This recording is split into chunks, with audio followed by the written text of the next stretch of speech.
siempre si me comparo con el resto de la Argentina y el mundo, ando excelente. Muy Y bien. todavía como, me alimento bien, así que está todo dicho.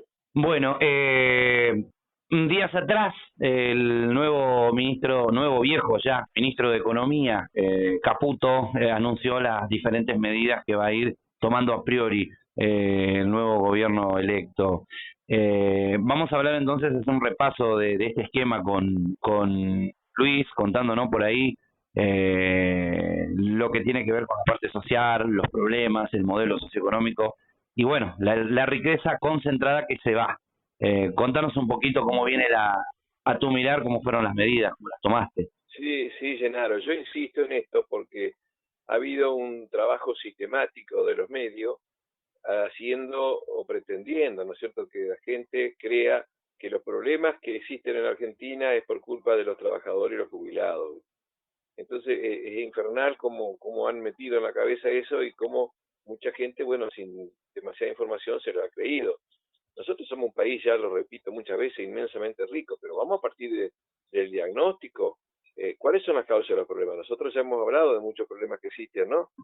¿Cuáles son las causas de los problemas? Que hay un modelo socioeconómico que no es un modelo, en todo caso, transformador, productivo, sino fundamentalmente extractivista, o sea que se priorizan actividades de extracción de los recursos de los recursos naturales, ¿no? De la tierra, bueno, producción de transgénicos, de la megaminería, del hidrocarburo. Por eso un modelo extractivista y financiero, porque esas actividades son actividades más rentables que están concentradas. Entonces, este modelo no es que no genera riqueza, genera un montón de riqueza, no es que no exista riqueza.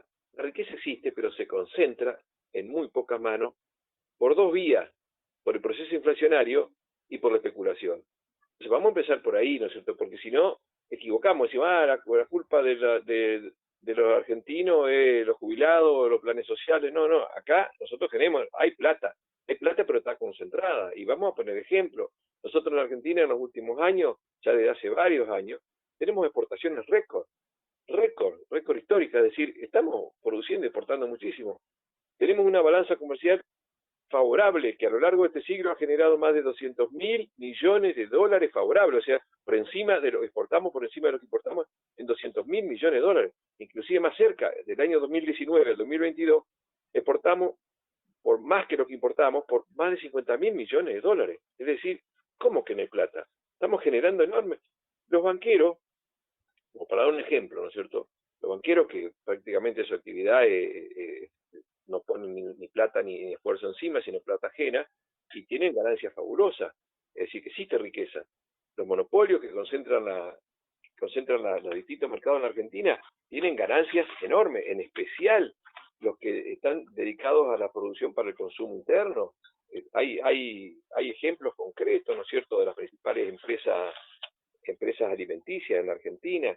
Las tres grandes empresas alimenticias, por ejemplo, Arcor ganó más de 35.000 millones de pesos en este año.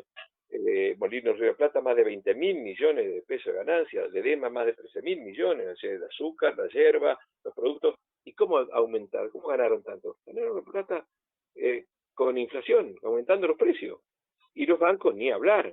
Solamente por las LELIQ, en lo que va de este año, los bancos ganaron 9 billones de pesos.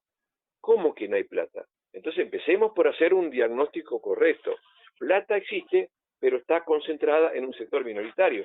Entonces, el problema es que no solamente que concentran esos recursos, sino que además la mayor parte se los llevan afuera y se van del país por distintas vías. Por ejemplo, la fuga de capitales. Durante el gobierno kirchnerista se fugaron más de 100.000 millones de dólares. 100.000 millones de dólares. Durante el gobierno Macri se fugaron otros 100.000 millones de dólares. Además de eso, hemos pagado una deuda fraudulenta más de 10 veces que nunca la debimos y cada vez debemos más. Hay operaciones ilegales por las cuales se llevan la plata afuera, empresas que tienen la casa matriz afuera y hacen figurar que le presta la casa matriz para obtener dólares baratos del gobierno para mandárselos afuera. Compras simuladas. ¿Por qué por esta deuda que tenemos y el rol de compromiso de pago para todas las entidades a las que le debe la Argentina, sea el Fondo Monetario Internacional o distintos grupos multinacionales o algún otro país? Es por eso que se dice que cuando cada argentino nace, ya nace debiendo $4.000, sería un cálculo al día de hoy. Sí, sí, tendría que hacer el cálculo, pero es una locura. ¿Por qué? Porque esa deuda no la debemos nosotros. Los grandes especuladores ganan en peso acá montañas de dinero y para llevárselo afuera necesitan dólares. Entonces el Estado se endeuda afuera para traer los dólares para que se los lleven los especuladores. Entonces, ¿qué pasa? Los dólares no alcanzan y eso genera devaluación y la devaluación genera inflación. Entonces, este es un modelo perverso que concentra ingresos. Entonces nos quieren hacer creer que la culpa de que estamos mal es porque el Estado gasta más. El Estado gasta por la plata que tiene que bancarle a los usureros y a los acreedores. Entonces, acá hay un modelo que funciona así, de esa manera. Entonces, ¿qué dice el nuevo gobierno? ¿Cuáles son las principales medidas? Profundizar lo que se viene haciendo. Es decir, bueno, ajuste fiscal.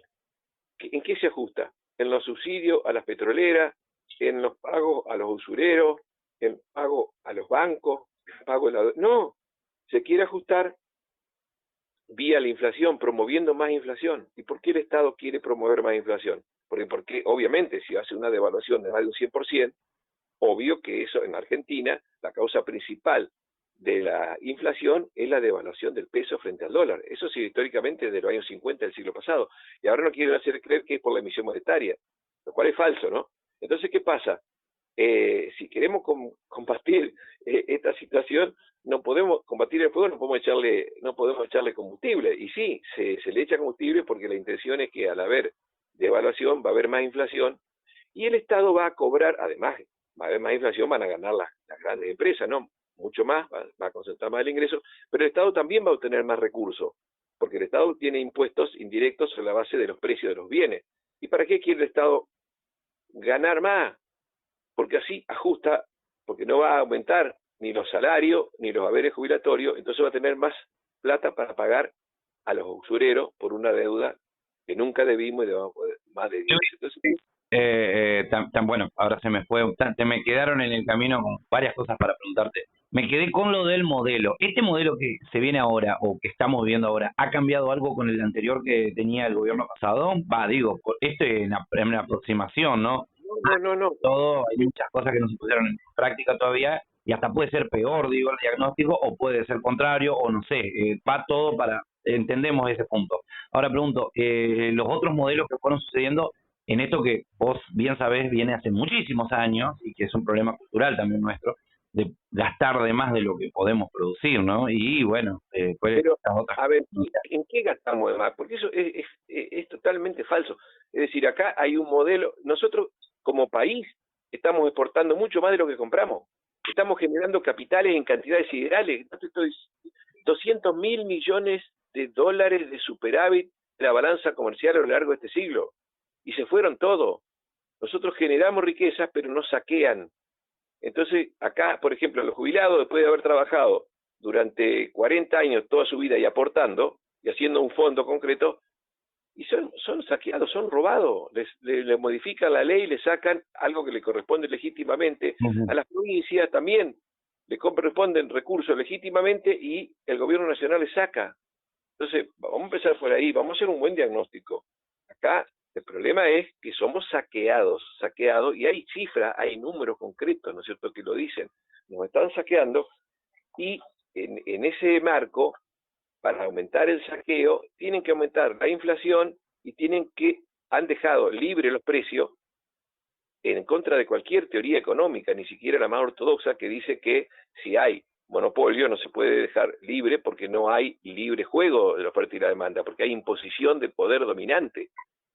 Acá han dejado libres los precios, pero además se ha fogoneado la inflación con una devaluación brutal y con aumento en los precios de los combustibles que van a tener un impacto sobre todo, es decir, ¿cuál es la consecuencia de esto? Que la gran mayoría de la población, y acá nos llamamos solamente los trabajadores, los jubilados, los consumidores pequeñas y medianas empresas, lo que sea, se van a afectar totalmente, primero porque van a perder poder adquisitivo, pero también el tejido empresarial, que el grueso son 99% micro, pequeñas y medianas empresas, no van a tener mercado. Entonces, acá hay un problema gravísimo. A las provincias se las quiere ajustar también, con la disminución de las transferencias discrecionales. Bueno, esto, tanto en la provincia como para los jubilados, como el tema